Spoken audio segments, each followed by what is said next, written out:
Beleza? Então, o que é traumatologia para você entender? De uma maneira geral, vai estudar lesões. As lesões, meus colegas, elas podem ser classificadas de vários aspectos. Elas podem ser lesões abertas ou lesões fechadas. O que é isso, professor? Quando você pega, por exemplo, esse instrumento, faz pressão e deslizamento, vai gerar uma ferida em que esse instrumento atuou, que é a faca, como um instrumento cortante. Vai formar uma ferida incisa. Ela abre, ela rompe a epiderme, ela rompe a pele, o tegumento. É uma lesão aberta.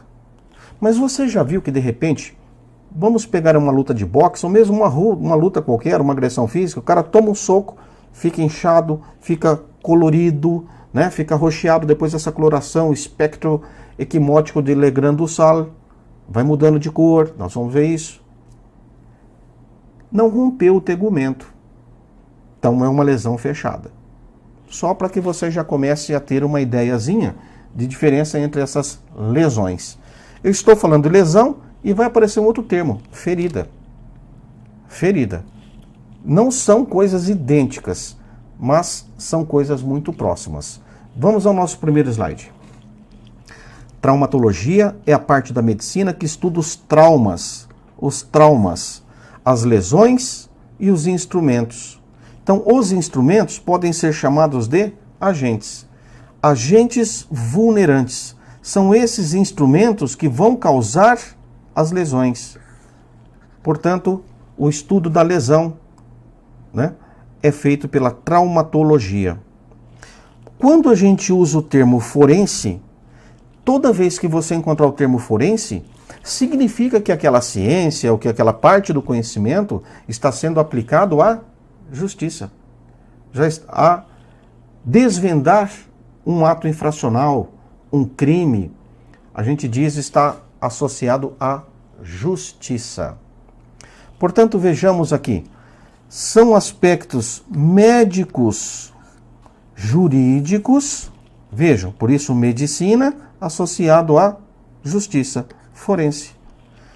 São aspectos médicos e jurídicos das lesões causadas pelos agentes lesivos. Trauma é o resultado da ação vulnerante e esta possui energia capaz de produzir a lesão. O que é ferida? Ferida é a lesão que ultrapassa a derme, atingindo os planos mais profundos. E a lesão, meus amigos, guardem isso, é o objeto de estudo da medicina legal. Ele é o objeto de estudo. E o resultado do trauma, suas consequências médicas e legais. Vejam, portanto, uma coisa. Quando eu vou fazer uma análise, vamos supor um médico legista, ele vai fazer uma necropsia. Um perito no local do crime, como é que ele se comporta quando ele tem, por exemplo, um cadáver que tem lesões, que tem feridas? Você já imaginou? Um cara dentro de um açougue ou dentro de uma churrascaria, aí o perito fala assim, não, aqui tem muita faca, então eu vou coletar essas facas aqui porque a faca foi usada. Mas quem disse que teve um uso de faca? Você não busca o que poderia ser um instrumento de crime, um instrumento vulnerante no local de crime, sem antes analisar a lesão.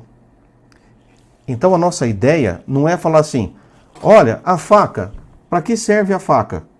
Como você pode lesionar alguém com uma faca? Ah, professor, eu dou uma facada no cara, então ela tem uma ação. Se você dá uma facada que perfura, você tem uma lesão pérfuro-cortante, um instrumento com ação pérfuro-cortante. E a lesão pérfuro-incisa. Mas a faca, ela também pode ser feita, né, usada como instrumento cortante. E se eu pegar a faca por aqui e der uma porrada na cabeça de alguém, ela já não tem mais a mesma, não é um instrumento agindo da mesma forma. Agora, agente contundente. Deu até para ouvir a pancada ali, né? Agente contundente. Então, a faca no local de um crime, ela só vai ser avaliada depois que eu analisar as lesões no cadáver. Tá certo? Vamos pensar aqui sempre em cadáver, tá bom?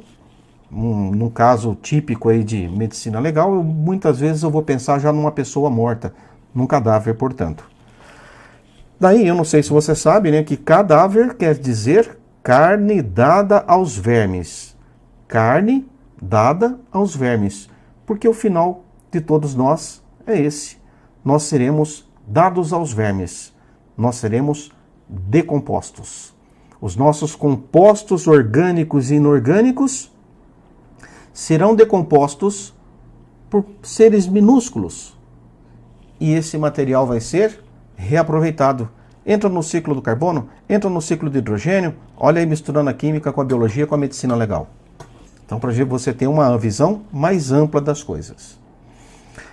Daí, a principal coisa numa cena que tenha, por exemplo, um cadáver, para um perito e também para um médico legista, por quê? Eu digo isso. Porque o médico legista, pelo menos onde eu conheço, ele não vai à cena de crime. Para ele chega o cadáver. Para o perito, que no caso, minha atuação, eu vejo o cadáver no local do crime. E aí eu penso em possíveis instrumentos que tenham causado aquelas lesões. Tá certo? E não instrumentos no local, porque instrumento qualquer coisa pode ser usada. Eu posso pegar, por exemplo, uma caneta que está aqui e gerar uma lesão em alguém. Mas essa caneta interessa na minha cena de crime? Eu vou analisar a lesão, aí eu vou ver como é que as coisas estão se dando na minha área, né? No meu exame perinecroscópico. Por isso, maior tempo aqui, porque é importante que você analise a lesão para pensar em possíveis instrumentos presentes na cena do crime. Algumas lesões podem lesar o tegumento.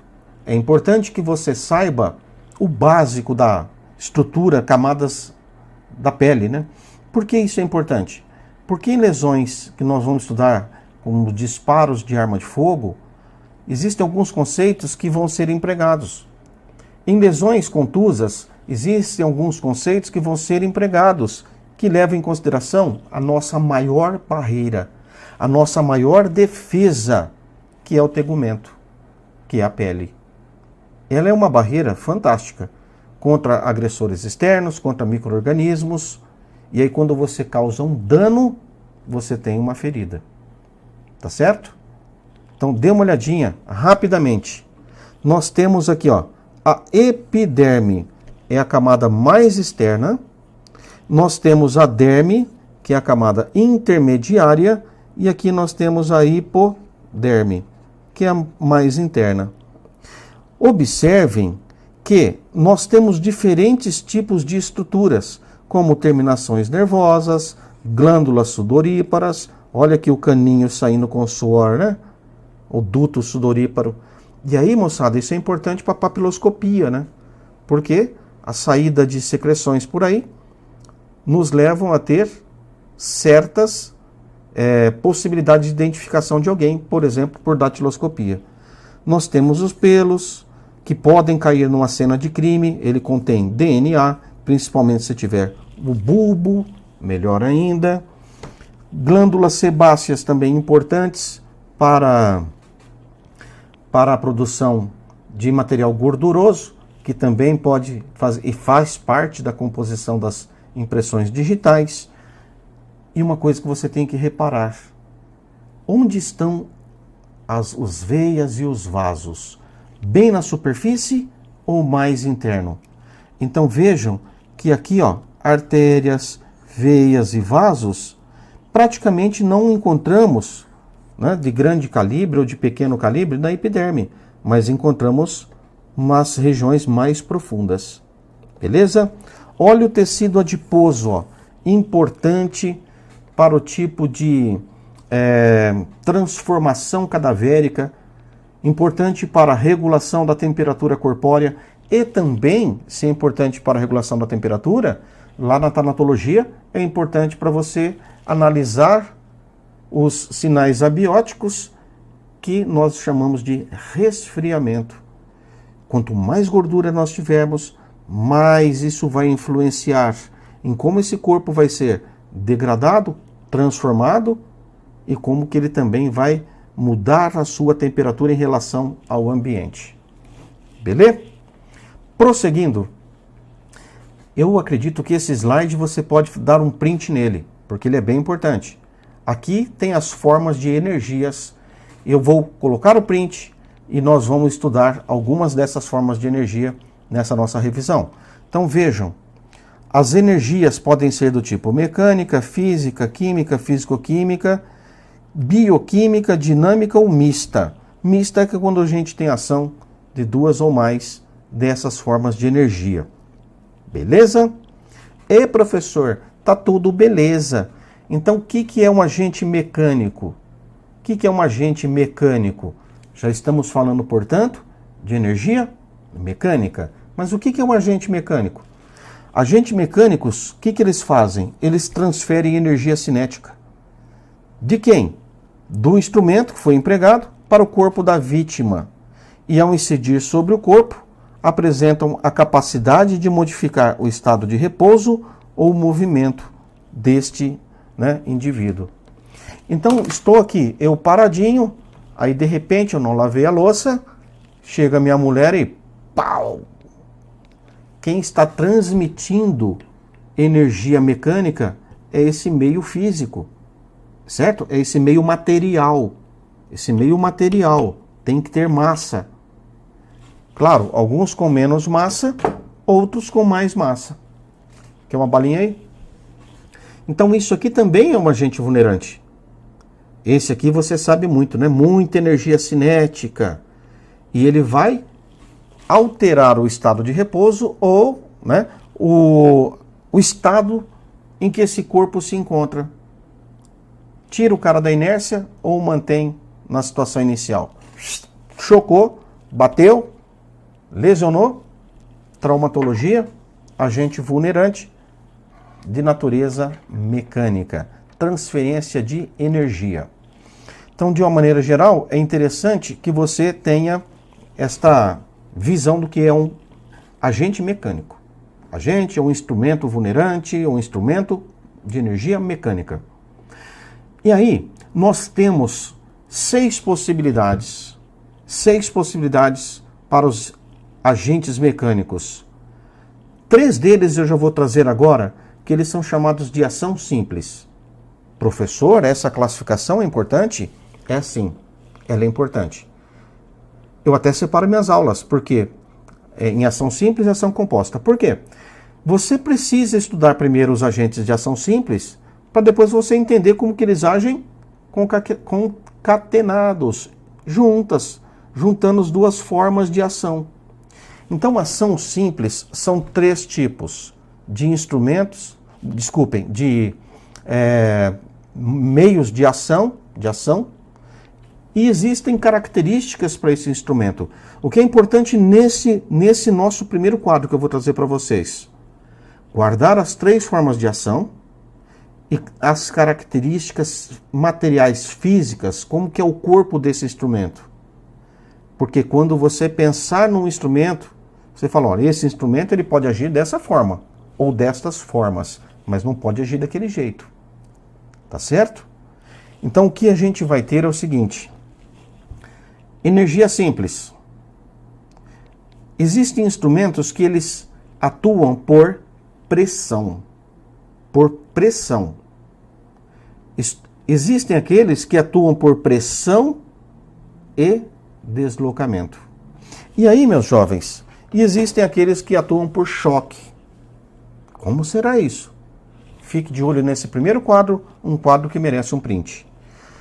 Nós temos pressão em um ponto, ponto, por isso, puncto, é o nome da ferida.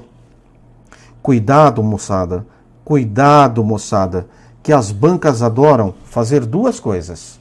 Eu já vi banca fazer isso muito, e às vezes nem de forma intencional, é por erro mesmo, digamos assim, conceitual. A ferida tem um nome e o instrumento tem outro. Pode ser que eles sejam relativamente parecidos, mas não são usados para a mesma coisa. Eu não posso dizer assim, uma ferida cortante, a ferida não corta. A ferida é resultado da ação de um instrumento que corta. Portanto, preste atenção. Muitas questões você elimina conhecendo a terminologia, as nomenclaturas, eu diria assim. Portanto, nós temos um instrumento que age por pressão. Um instrumento que age por pressão. Olha mais ou menos a ideia desse instrumento que age por pressão. Normalmente ele é roliço, ele é muito fino e ele tem uma extremidade muito pontiaguda. Muito pontiaguda.